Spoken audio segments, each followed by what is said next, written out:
Sa pagpapatuloy, matapos mapatay ang Beast Emperor ay dumating na nga si Chu Ziyu sa kanyang silid dito sa Li Dynasty, nakangiti pang ipinalabas ni Chu Ziyu ang Star God at kanyang sinabi na maaari na raw siyang lumabas dahil siya na lang ang natira sa kanilang dalawa ng Beast Emperor. Nang tuluyan ang nakalabas ang Star God ay nagtataka siya na kanyang tinanong si Chu Ziyu na kung pinatay raw ba niya ang Beast Emperor. Sa kanya namang isip-isip na kanya raw naalala na nanumpa si Chu Ziyu sa makalangit na daw na kapag kanyang susubukan na kalabanin ang Beast Emperor ay siya ay mapaparusahan ng makalangit na daw. Ngunit nabigla ang Star God dahil bigla na lang siyang hinawakan ni Chu Ziyu, saad pa sa kanya ng ating bida na huwag raw siyang masyadong magmadali dahil kanya naman siyang ipapadala kung nasaan ngayon ang Beast Emperor. Ngunit nagmamakaawa lang ang Star God na huwag niya siyang patayin, kanya raw ibibigay ang lapida na bato kapalit ang kanyang buhay. Ngunit ang labis na ipinagtataka ng Star God bakit kakaiba ang tingin sa kanya ni Chu Ziyu, marahil daw ba na binabalak nitong si Chu Ziyu na siya ay gahasain. Pero di bali na lang raw kung ano pa ang gagawin ni Chu Ziyu sa kanyang katawan basta ang importante makaalis siya dito ng ligtas, gagawin raw niya ang lahat na ninanais ni Chu Ziyu basta huwag lang niya siyang patayin. Nakangiti pang sinaad ni Chu Ziyu sa Star God na hindi na din siya masama. Dahil mayroon siyang sariling lakas at lalong-lalo na mayroon din siyang natatangi na kagandahan, tanong naman ng Star God kay Chu Ziyu habang namumula ang kanyang mukha na kung ano raw ba ang gagawin niya sa kanya ngayon. Ayon naman ni Chu Ziyu na talaga raw na nagkataon itong mga nangyari, dahil ang kanyang magiging anak ay malapit ng maisilang, sa tingin niya ay angkop ang Star God na maging ina sa kanyang magiging anak. Sa binanggit na mga salita ni Chu Ziyu ay masyadong nagtataka ang Star God kung ano raw ba ang ibig sabihin sa kanya ni Chu Ziyu, binabalak raw ba niya na anakan siya. Kasabay nito ay ipinalabas ni Chu Ziyu ang kanyang godly seed upang muling isilang ang Star God sa ilalim ng kanyang pangangalaga. Ang Star God na nakakita sa ipinalabas na godly seed ni Chu Ziyu ay nakaramdam siya ng matinding takot na kanyang tinanong si Chu Ziyu na kung ano raw bang kapangyarihan itong kanyang ipinalabas. Ngunit nakangiti lang si Chu Ziyu na kanyang pinapatahimik ang Star God dahil ngayon kanya nang sisimulan ang kanyang proseso sa muling pagsilang. Nang papalapit na sa Star God ang mga pulang aura galing sa godly seed ay takot itong dalaga na muli na naman niyang tinanong si Chu Ziyu na kung ano raw ba talaga ang kanyang gagawin sa kanya. Sagot naman sa kanya ni Chu Ziyu na malalaman lang raw niya mamaya pagkatapos nitong kanyang ginagawa. Nang tuluyan ng kumapit sa buong katawan ng Star God ang mga pulang aura ng godly seed ni Chu Ziyu ay makikita ang mukha nitong Star God na mayroong mukhang hindi maipaliwanag kung nasasarapan ba ito sa mga nangyari sa kanya o nasasaktan. At nang nabalot na ang buong katawan ng Star God ng pulang aura ng godly seed ay lumabas naman galing dito ang lapida na bato na pagmamay-ari ng Star God papunta kay Chu Ziyu. Sabay tinipon ni Chu Ziyu ang 4 na lapida na bato upang kanyang matingnan kung ano ba ang impormasyon nito kapag kanya nang nabuo. Dito ay lumabas ang system ng ating bida at kanyang binabati si Chu Ziyu. Sinaad pa nito na isa na naman raw bagong pagbabago ang natuklasan sa World Gate. Ang item ay World Gate na isang detect type na isang Spatial Transmission Special Item. Ang antas ay isang immortal artifact. Ang damage state ay tumataas ang antas kapag nakumpleto. Function number 1 ay ang DAO source ay na-activate. Maaaring buksan ng host ang daanan papunta sa ibang dimensyon kahit anong oras. Function number 2 ay maaari siyang pumunta kahit saan man siya gusto. Basta gumamit lang ng sapat na Divine Essence Stones kapag dumaan sa gate at maglakbay kahit saan. Function number 3 ay pansamantalang pagtatago sa panahon. Gumamit lang ng life essence upang labagin ang batas ng mundo at baguhin ang kasaysayan. Function number 4 ay isang damage state, sa kasalukuyan ay hindi pa ito matukoy, at mahalagang paalala, hindi pa nakumpleto ang word gate, kulang ito ng isang pangunahing core kaya hindi magagamit ang pinakamataas na function nito. Sa mga nalaman ni Chu Ziyu ay napapatanong na lang siya sa kanyang sarili na kanya na raw nakumpleto ang 5 mga bato ngunit sa kasamaan na palad ay hindi pa rin kumpleto ang word gate. Ano raw ba talaga ang pangunahing core ng Word Gate? At natatawa na lang itong si Chu Ziyu na kanyang iniisip ang Primordial Era, mukhang sa kanya raw pagbabalik ay kinakailangan niyang pumasok sa Primordial Era. Bigla namang lumabas si Miao na kanyang tinanong si Chu Ziyu na bakit kinakailangan pa raw niyang magmadali. Si Chu Ziyu raw ay taglay ang pulang dugo ng tadhana ng lahi ng tao, isang swerte na sumasalungat sa kalangitan, kahit ano pa raw ang ninanais ni Chu Ziyu ay kanya silang makukuha. Pero natuon ang kanilang pansin sa godly seed ni Chu Ziyu na bumabalot sa buong katawan ng Star God dahil ang proseso raw nito ay malapit ng matapos. Makalipas ang ilang mga sandali ay dito natapos na nga ang proseso sa muling pagsilang ng Star God upang ito ay maging tapat na tagasunod ng ating bida. Samantalang maririnig naman sa buong lugar ang boses ng mga maraming tao na kanilang sinisigaw na ang digmaan raw ng Dao Source ay sa wakas dito na nagwakas. Nanalo raw sa digmaan ang lahi ng tao ng Huaxia Continent. Makikita sa buong lugar ang maraming tao na kanilang pinagdiriwang ang pagkapanalo ng kanilang lahi ng tao sa digmaan, simula raw ngayon ang kanilang lahi ng tao ay hindi na mamaliitin ng ibang mga lahi. Umiiyak naman itong matanda dahil maganda raw itong mga nangyari sa kanyang buhay dahil talagang nasaksihan pa niya mismo ang pagkapanalo ng kanilang lahi ng tao sa digmaan. Samantalang itong si Chin Gili ay hindi niya mapigilan na tumulo ang kanyang mga luha sa labis na kasiyahan sa kanilang pagkapanalo sa digmaan. Hindi raw niya nabigo ang kanyang namatay na ama dahil siya na si Chin Gili ay pinamunuan ang kanilang lahi ng tao para magtiis sa lahat ng paghihirap hanggang sa dumating ang kanilang Panginoon Chu Ziyu. Nakita raw ba ngayon ng kanyang ama sa kabilang buhay ang pagkapanalo ng kanilang lahi ng tao? Hindi nila makakamit itong ganitong panalo kung wala ang kanilang Panginoon Chu Ziyu. At nagulat si Chu Ziyu dahil nakita niya sa kanyang system na ang lahi ng tao ay nadagdagan ang kanilang blood destiny ng 10,000. Kaya nasabi na lang nitong si Chu Ziyu sa kanyang sarili habang nakangiti na ang kanya raw bang nagawa ngayon ay matatawag na siya na isang bayani ng lahi ng tao. At masaya naman na nagsalita si Miao sa ating bida na sa mata raw ng lahat ng mga tao na nandito ay isang immortal si Chu Ziyu.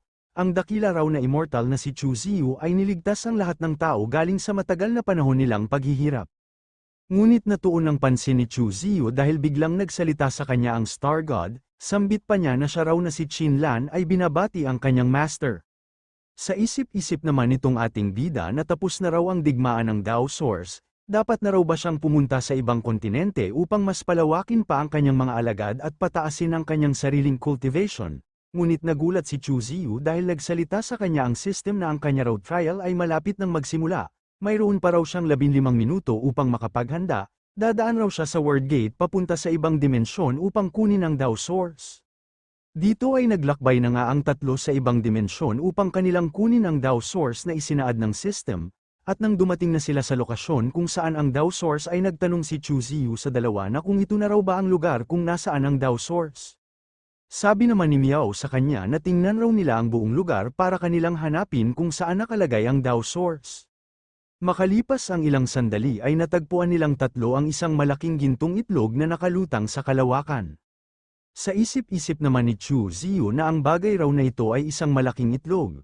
Ngunit habang kanya itong tiningnan ng mabuti ay parang pamilyar sa kanya itong malaking itlog. Sa sobrang curious ni Chu Ziyu kung saan niya huling nakita ang ganitong itlog ay kanya itong nilapitan at agad na hinawakan para pakiramdaman kung ano ba ang nilalaman nito. Ngunit sa hindi niya inaasahan ay maririnig sa loob ng itlog ang isang pamilyar na boses, at galit na galit ito kung sino raw ba ang humawak sa kanyang itlog. Pagod na raw ba siyang mabuhay kaya naglakas siya na hawakan ang kanyang itlog. Gusto raw ba niyang kainin niya siya kapag makalabas na siya dito sa loob ng itlog? Itong Star God ng kanyang narinig ang sinabi ng nilalang sa loob ng itlog ay masyado siyang nagalit. Paano raw naglakas ng loob ang nilalang sa loob ng itlog na pagsabihan ng hindi maganda ang kanyang master? Tanong pa ng Star God sa ating bida na kung gusto raw ba ng kanyang master na hatiin sa dalawa ang itlog, ngunit pinatigil lang siya ni Chu Ziyu sa kanyang binabalak. Sabay tinanong ni Chu Ziyu ang nagsasalita sa loob ng itlog na siya raw ba ang kanyang walang hiya na alagang manok. Nang narinig ng manok ang boses ni Chu Ziyu ay agad niya itong nakilala. Tanong pa niya na kung siya raw ba si Chu Ziyu, paano raw ba siya napadpad dito? At masyadong natawa ang manok na kanyang tinanong si Chu Ziyu kung katulad din daw ba niya siya na nakulong dito. Huwag na raw mag-alala si Chu Ziyu dahil kapag kasama niya siya ay hindi na siya malulungkot dito sa buong lugar. Tanong pa ni Chu Ziyu sa kanyang alagang manok na bakit bigla na lang raw siyang nawala doon sa Shangjing City. Kaya raw ba siya biglaan nawala dahil napunta siya dito? Paliwanag naman ng manok kay Chu Ziyu na sa panahon raw na yun noong naglaban ang mga Great Saints sa Shangjing City ay lubhang napakalawak ang pinsala ang kanilang idinulot. Sa mga oras din na yun ay mayroong isang natatanging special void ang bigla na lang nagbukas, sa loob ng special void ay napakadalisay ang esensya ng mundo, at lubos na nabuo ang batas ng langit at lupa, Kung alam lang raw ni Chu Ziyu sa panahon na yun ay nagsimula na siyang lumago, kaya hindi niya matatanggihan ang kanyang sarili na matukso sa ganoon na lugar. Dagdag pa ng manok habang napabuntong hininga na sa panahon din na yun ay nakasalubong niya ang isang malakas na bagyong parang wala ng katapusan at nagtamo siya ng malaking pinsala, at doon siya nawala ng malay. Noong binuksan na niya ang kanyang mga mata ay nakita niya na nasa loob na naman siya ng kanyang itlog. Sa paliwanag ng manok ay tinanong siya ni Chu Ziyu na kung ganoon raw ay umabot siya ng 2 taon na palibot-libot dito at imbis na mayroon siyang makuha dito ay bumalik siya sa pagiging itlog. Dagdag pa ni Chu Ziyu na maganda na din daw ito na napunta siya sa kanyang mga kamay, at huwag na din siyang mag-alala dahil aalisin niya siya sa kanyang itlog. Ngunit sumigaw lang ang manok sa loob ng itlog na kanyang tinanong si Chu Ziyu na kung ano raw ba ang kanyang ibig na sabihin na kanya siyang alisin sa itlog. Binabalak na naman raw ba ni Chu Ziyu na iharap siya sa lubhang napakapanganib na kapalaran. Kapag nakalabas na raw siya dito sa kanyang itlog ay ang kanya ng antas ay isa ng Great Saints. Lumipat naman ang eksena sa loob ng Arshan Island. Makikita dito ang Lord of Thousand Faces maging si Meng Dai na nag-uusap. Tanong pa ng Lord of Thousand Faces kay Meng Dai na si Chu Ziyu raw ay nawala ng halos 1 taon. Kailan raw ba kaya siya babalik? Ngunit hindi lang tumugon si Meng Dai sa katanungan sa kanya ng Lord of Thousand Faces bagkus seryoso lang ang kanyang mukha, dahil naniniwala siya na babalik si Chu Ziyu ng ligtas. At nagulat ang Lord of Thousand Faces nang malinaw na niyang nakita ang kasalukuyan na cultivation ni Meng Dai, dahil sa ngayon raw ay naabot na niya ang 5th stage ng Great Saints at malapit na din itong mag-breakthrough patungo sa 6th stage.